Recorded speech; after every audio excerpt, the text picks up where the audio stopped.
Welcome to Front Office Pros. Today, we're going to be going through some Week 3 trade targets for your fantasy football leagues. Hike! All right, Joe, so why don't you kick us off? Who do you got as your first trade target? Yeah, first player I'm going to name here is wide receiver Tank Dell of the Houston Texans. And currently, based on our trade value chart here, he is at 29.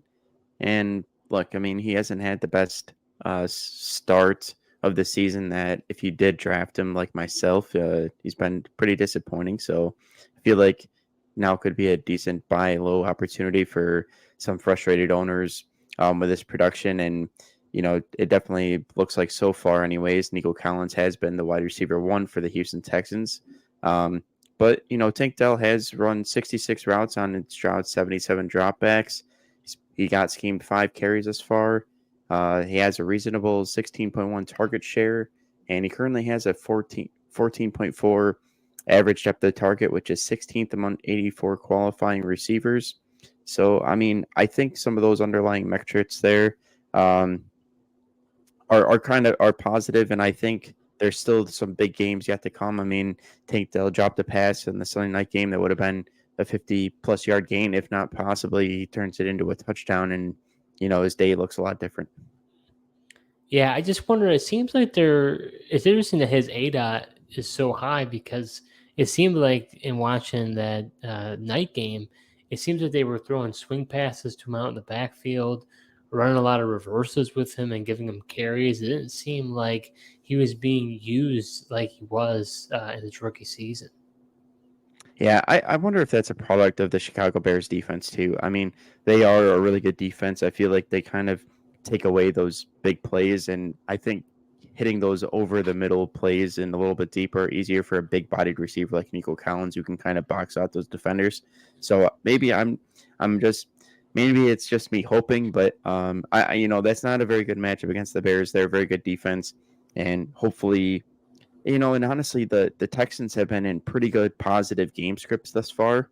Maybe if they get behind in a game, we see better games from Tank Dell, but they've really just been able to control the narrative thus far based on playing the Colts and Bears to start the season. So as far as, you know, who you would be trading away to acquire Dell, you know, I guess based on some of the players around him, who would you be willing to deal to go get Dell? Yeah, I think, you know, interesting enough that you know, Keenan Allen's a 32. I mean, I prefer Tank Dell over Keenan Allen. We talk about another guy who's kind of stuck on an offense with multiple weapons there. Just ultimately trust Stroud more than the, you know, rookie Caleb Williams at the moment. Plus, Keenan Allen's dealing with the injuries. So that one I would do, as well as I probably would be willing to also you know, trade away George Pickens, even though he truly is that number 1 target for the Pittsburgh Steelers. But that offense, they're not moving the ball the best. You know, so he might be another guy I'd be willing to trade for him. Yeah, I mean, it's just so interesting because you got that 3-headed monster with Tank Dell, Stephon Diggs, and Nico Collins. Seems like Nico Collins has broken away from the 3 of them. At least he had it. But who knows? It could just be that was a Collins game. And then another week it's going to be, you know, you could say week 1 was more of a Diggs game with the 2 touchdowns. So, you know, is it possible that each of them are going to have their days, if you will? Yeah, it definitely is possible, but I do like the fact that they've at least tried to manufacture touches for Tank Dell with some of those wide receiver reverses and trying to get him involved in the rushing game. So not just relying on, you know, getting lost in the shuffle, you know, in the passing game. Are you enjoying this episode so far? Well, if you are, subscribe to our YouTube channel, smash that like button, and hit the notification bell for upcoming videos. We do videos throughout the year, so you're not going to want to miss what we have in store. So my first trade target, and this will be a surprise to Joe because I feel like I was dogging this guy for quite some time, so it's hard for me to say that I want to trade for this guy, but I do. And that's going to be running back Tony Pollard of Tennessee Titans. I think he's finally healthy compared to where he was, you know, last year with the Cowboys, recovering from that forgot, was it like broken like fibula or tibia or something like that? Something like a broken leg, ankle. I can't remember. Something of that nature. But anyways, Yeah, some sort of an ankle injury. Yeah. yeah.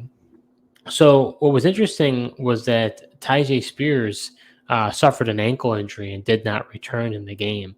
But it looks like Pollard. So I don't know what the status is with him, but Pollard ended up doing very well for himself, having 44 snaps, 19 routes run, 6 targets, and 17 carries. So, but if you look at what he's done over the past 2 weeks, he's done quite well. He's kind of filled out the stat sheet. So for me, I just can't believe how low this guy is as far as values go.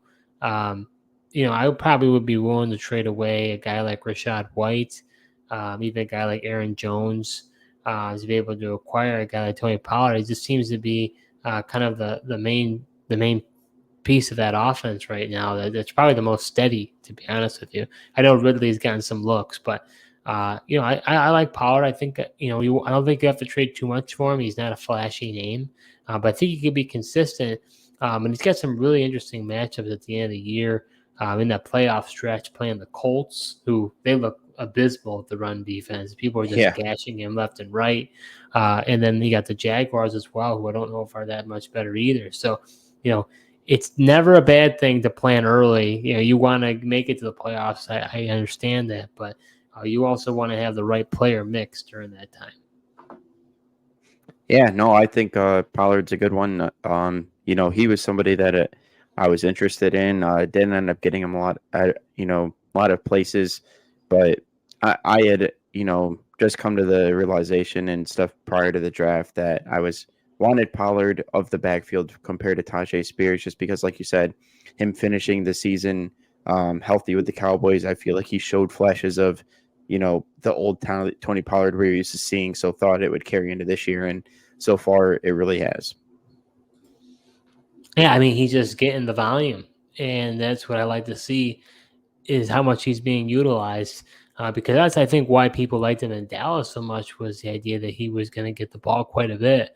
And we didn't really know, is it going to be Tyjae Spears? Is it going to be Tony Pollard? So far, he's had 16 carries and 17 carries, 62 and 82 yards, and he had a rushing touchdown. So, and then in the receiving game, he's getting 6 and 4 targets. So he's good for at least a few catches and some receiving yards and around 15 carries a game. So he's getting good volume right now.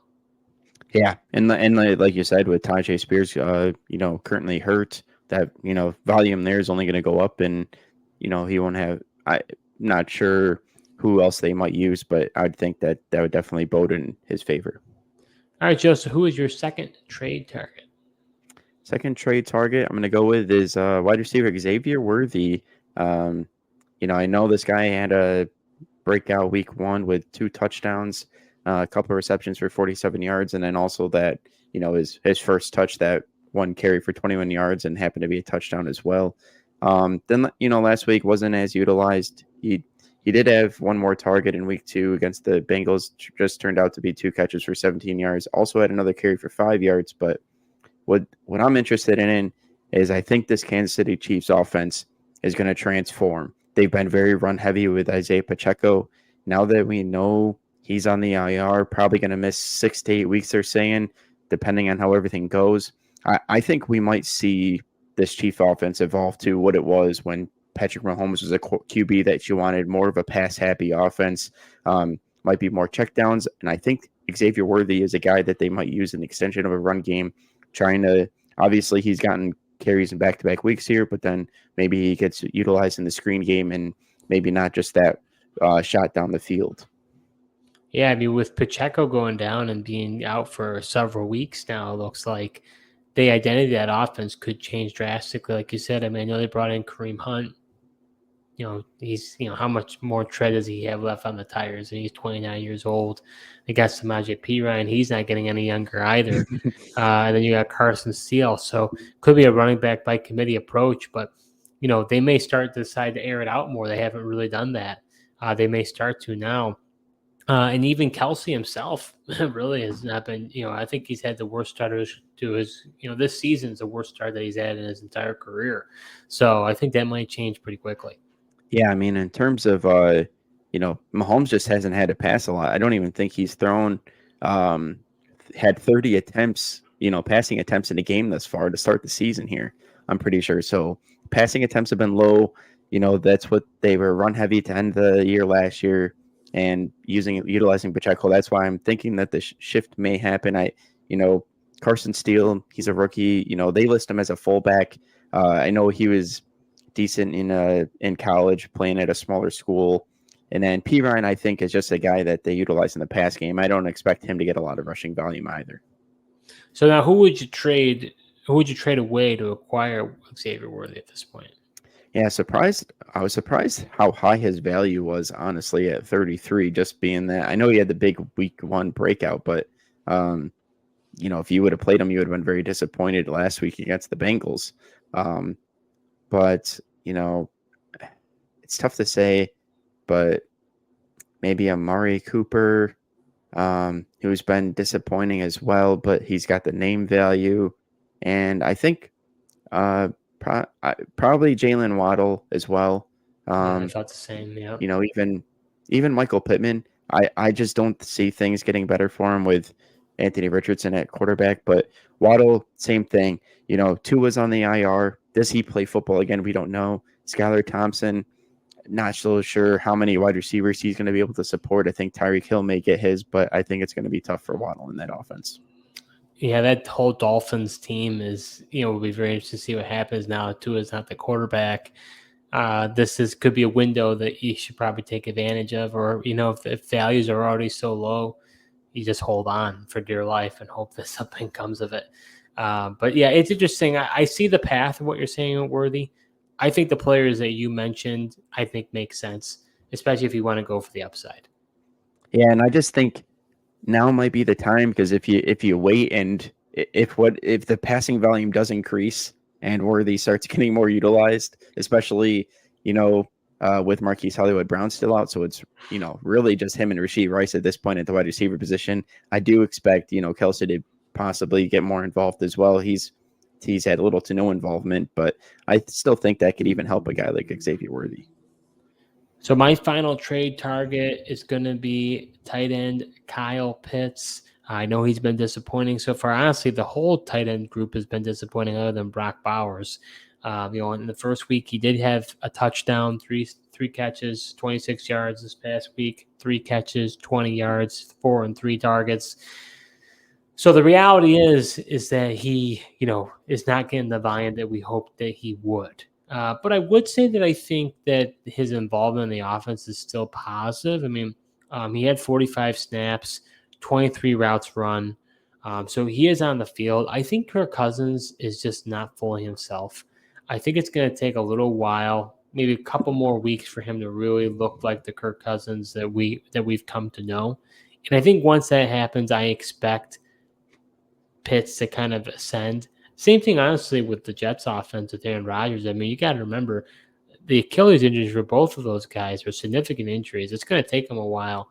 I don't think either of them really did much in the preseason. So it's going to take them a little while to acclimate. So I think once Kirk Cousins is able to do that, I feel more confident in Pitts. And I think when we think about what players to choose, at least I'm thinking about this.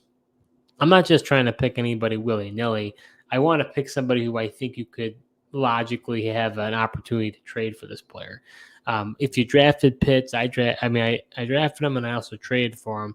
I'm not moving away from him, but I could definitely see somebody being like, you know what, this guy's already burning me. I've seen this before. Like, I'm getting off this train. I'm going to get as much as I can. If there's people that are still out there that still want this guy. So as far as trading him away, I mean, I'm shocked to see, Mark Andrews, Jake Ferguson, those guys ahead of him. I would certainly be willing to trade either one of them to acquire Pitts. Also, just based on the value of tight ends that it's low. I mean, if you could trade a guy like Calvin Ridley, or even like DeAndre Swift. I mean, that's what the numbers say on this trade chart that we're referencing here. I think that's kind of shocking if you ask me. If you could do that, I would do it in a heartbeat. But that's maybe just where the tight end position is at this point. Yeah, it's wild. How is Calvin Ridley listed at 25? That seems low, uh, especially after the utilization he had this past week. But yeah, with Kyle Pitts, it's interesting because I think even during the game last night, you saw people on going on X and posting about Kyle Pitts and just how he isn't getting utilized in the offense, and just more disappointment. So I definitely think Kyle Pitts could be had. It just will be interesting to know like how many people out there are still interested in this guy. I think he's just one of those players that he's had the hype and he just hasn't lived up to the hype since his rookie year. And I just wonder how interested people still are, or are they just completely fading this guy? But I do think things can only go up for this Falcons offense, and Kyle Pitts included. Like you said, Kirk Cousins coming off of the Achilles. I'm pretty sure, like the Jets, the Falcons didn't play Kirk Cousins at all. I mean, they barely even played Penix in preseason, and he was a rookie. So, you saw the flash too with that 2-minute drill. Had to have it against the Eagles. It just maybe they'd go back to something like that and just keeping things simple because, as like watching the Peyton Manning cast, they kept saying like these are going back to like day one install plays of training camp, and all the players know this, and it just seemed that's what Kirk Cousins was, really knew well and comfortable with, and hitting those shots to Mooney along the sideline, and just being able to do that. I'm encouraged by that. And then also just from week one, he looked like an absolute statue against the Pittsburgh Steelers. But then even last night, you saw him manipulate the pocket a little more. He stepped up and tried to run. Ended up being like a 1-yard gain, if that. But I still see some improvement, and I think this as he becomes more comfortable, not only coming back from the injury, but also getting used to this new offense in Atlanta. I think he's a guy that's targeted tight ends before. I think Kyle Pitts will get more involved as Kirk continues to get comfortable. Yeah, I was just going to say the same thing. I mean, you saw, a flash there, that 2-minute drill that he drove down the field, ended up scoring a touchdown. Falcons ended up winning the game. But up before that point, like you said, people were clamoring for Michael Penix. So then all of a sudden he took the bull by the horns and just went for it. Took real command of the offense, and honestly, it just moved right down the field. It looked really good. So I think that might be a glimmer of hope here going forward for the Falcons offense and Kirk Cousins. So, once Kyle Pitts, if he does, I expect he will. If he blows up, it'll be too late. So if you have any interest, if you're similar in your thinking to me, now was the time to go get him. Yeah. Hey, well, the disappointment's like there, because like you said, if he ever does blow up, it will be too late. And, the asking price is going to be astronomical, where right now, I mean, honestly, at his current value, he's pretty affordable with the upside that he has. So that does it for this episode, where we talked about some week 3 trade targets that we've identified, and we encourage you to go put some feelers out there, see if you can acquire some of these players. Thank you so much for tuning in, and until next time.